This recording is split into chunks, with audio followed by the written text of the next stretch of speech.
Hi there, I'm Martin Salter and welcome to Fishing Britain.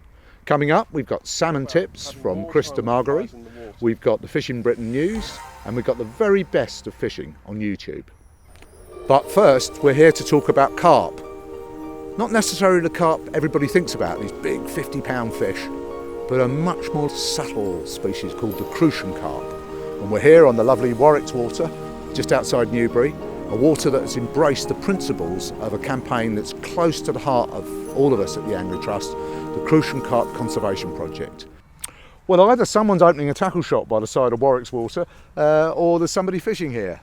And of course there is someone fishing. It's my old mate Paul. How are you doing, mate? Martin? Good to see you. Well, we just popped down to your Midgeon Manor fisheries. You got some crucians stocked in there last week. We did. The condition of the crucians that turned up were phenomenal. All supplied by the Crucian Carp project. Explain to us the kind of techniques you need to catch crucian, because they're very shy biting fish, aren't they? They are. They're very varied. I mean, all we've got here today is just a top two of a pole, right, with a very light rig, some sort of like canal size, you know, sort of like 2-3 pound bottom on a 4 to 6 elastic. So very small. So these are little. They're like continental style weights, aren't they? Yeah, they're Stotts. Right. And these are the equivalent of like what, about a number 12 shot, these little shot here? Yeah. And then you've got your bulk shot there, which is nothing much. Yeah. And then let's have a look at your float. Oh God, It's very delicate, isn't it? Very fine tackle, but the bites from the crucians are very delicate. I'm sure you remember the day we spent at Marsh Farm with a very sometimes it's just a like tiny little boom. Yeah. So and this is why you use such delicate tackle. Yeah. Some days they'll take away a waggler, and on other days when they're biting shy, you do need to be prepared. So this is a number what elastic? This is a number 6. So that's perfect to fish with 2 and 3 pound line. It's loosely fitted as well. So when if you get a big crucian, it can absorb the shock of the fight. Yeah.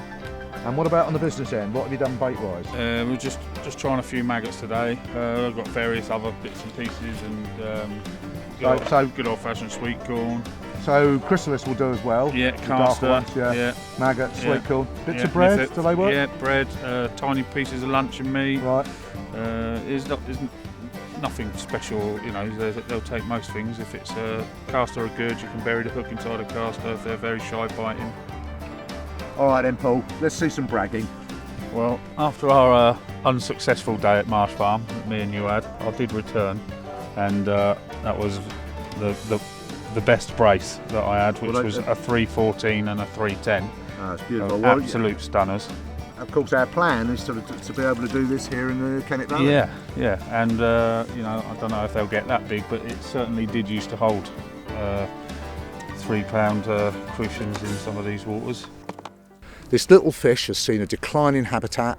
It's threatened because of hybridisation with goldfish and common carp, and it's also such a great fish. It's a fish of little ponds, a fish for anglers to take those first faltering steps into the wonderful world of fishing. It's a shy biting fish, it's beautiful, it's bronze, it's brassy, and as you can tell, it's something I'm really passionate about, and there's an awful lot of crucian nuts here in the Kennet Valley. We've had the benefit of some great stocking from the Environment Agency into waters that are going to be especially managed with crucian carp in mind.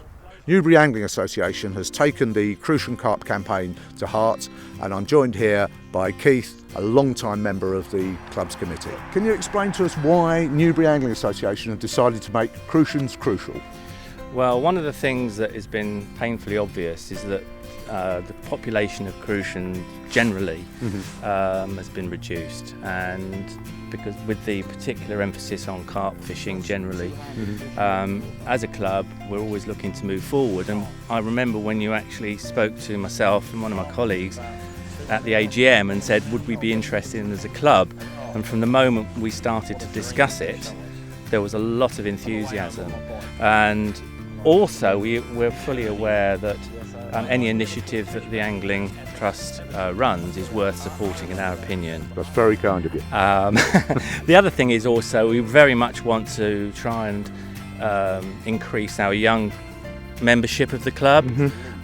We have lost quite a number of junior members, so we feel that having this initiative on board should and will attract more children into the club. Firstly, it's the excitement of the way that the fish actually play with the float or whatever it is. It's the way they actually are attracted to the bait. And it's the colour of the fish, that vibrant gold and the red fins. It's absolutely spectacular. And I know as a youngster, not here I have to say, but that was one of the best fish as far as I'd ever caught. And I'm sure the youngsters, it's just special. It's just special. They are special. Just round the corner here, just by that vegetation, down on the inside of this lake, I've caught some beautiful, beautiful Crucian carp.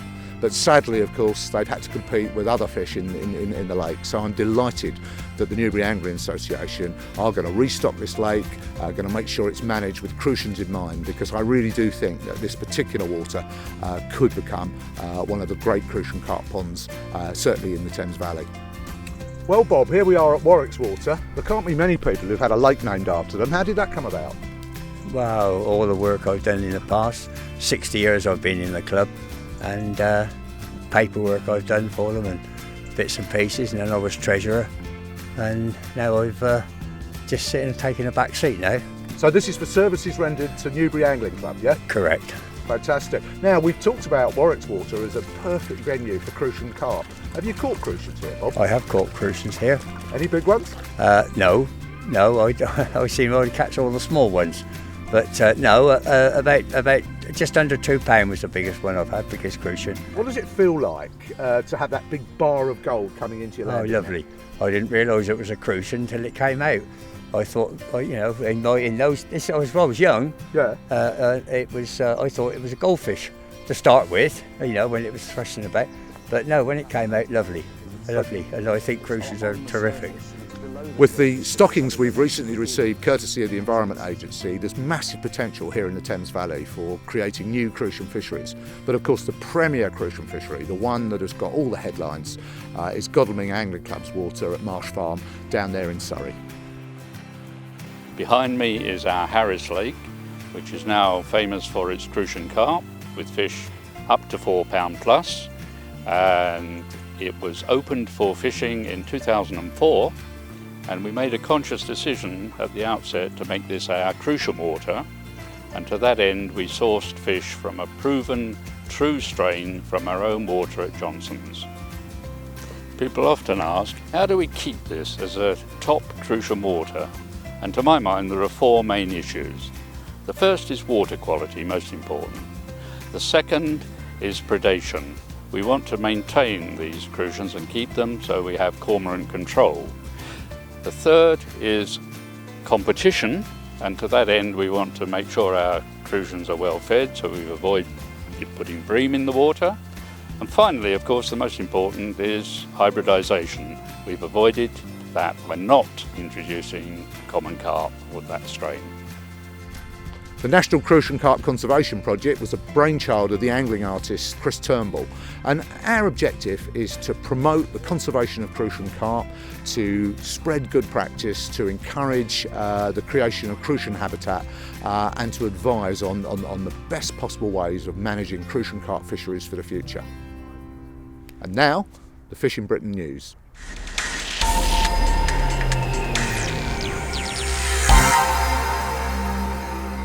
This is Fishing Britain News. Catching bass with rod and line generates 3 times as much money for the economy as catching them in nets. The new research from the Blue Marine Foundation is part of a call to protect Europe's embattled sea bass. The environmental charity called for the commercial fleet to convert to charter angling and rod and line fishing, making wild bass a recreational species as it is an island. There's a crackdown on illegal fishing in the Midlands and the east of England. Run by the police and organisations including the Angling Trust, Operation Traverse is an education and enforcement campaign targeting illegal fishing and poaching on rivers, targeting anglers from Eastern Europe. The Canal and River Trust has started a 5-month programme to improve our waterways.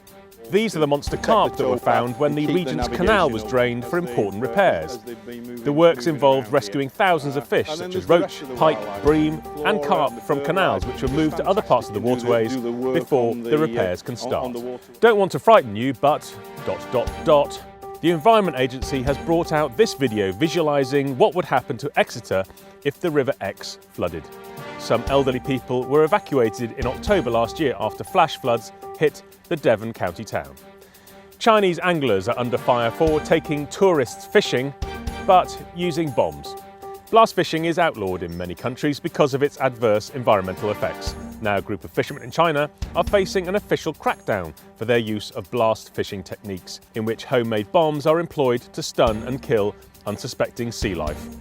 Visitors pay to go out with fishermen and throw a few bombs in the water themselves. Commercial trawlers are no longer out of sight when they sail over the horizon. Google has announced a technology platform designed to monitor overfishing around the world. In partnership with Oceana and Sky Truth, the Global Fishing Watch initiative uses satellite data to display the locations of fishing vessels.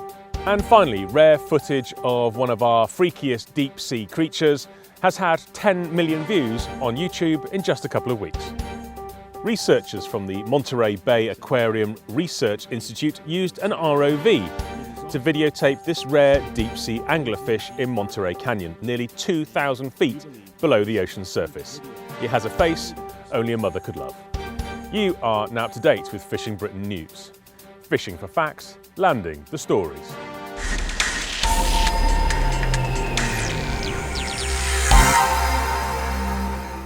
Thank you, David. And now salmon fishing tips with Krista Margary. Loch style fishing. It's not about distance when casting. Keep yourself a short cast. It's more about having more time with the flies in the water. And what I try to do is work on a short line, because the boat's moving towards where you're going anyway.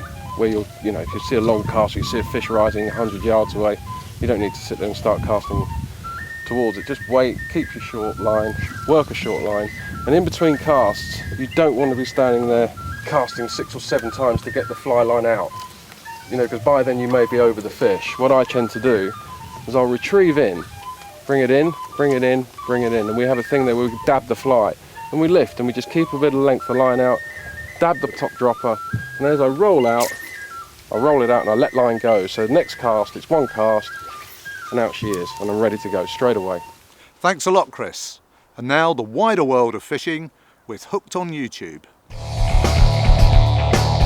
Charlie Jacoby here. This is my weekly roundup of the best fishing on YouTube. Cornish shore and kayak fisherman Robert Bunn writes in with his videos, including this one, Shore Fishing, Plug Fishing for Sea Bass. He claims the title the most subscribed kayak fishing YouTube channel in the UK. Another fishing channel to put itself forward is Two Men on a Bank. Rob and Paul are out at Packington Trout Fishery on a cold January morning. Where is Howell Morgan? You may well be asking. He's taking a break from the horrors of presenting Fishing Britain, so thank you Martin for stepping up. Viewer John Owen sends in this video of Howell's bloopers from his excellent fishing DVDs. Carl and Alex have put up their review of 2014 Our Fishing Year. Got to watch that. Nash Tackle brings out its latest carp fishing film, Waste of Daylight Part 3. It is the third in a series of videos from Austrian angles Bastel and Nick. Canalgratis.se is fly fishing for big grayling. Niklas Bauer and Daniel Bergman are dry fly fishing in the Swedish mountains of Amarnas. It's in the middle of the summer and the mayflies and sedges are hatching like, as the Swedish say, crazy. The ice fishing season is well underway in North America. Ice fishing for jumbo perch in Lake Couchiching, Ontario is the latest from BFSC Fishing, fishing in 18 to 20 feet of water using lipless cranks by Live Target and Rapala.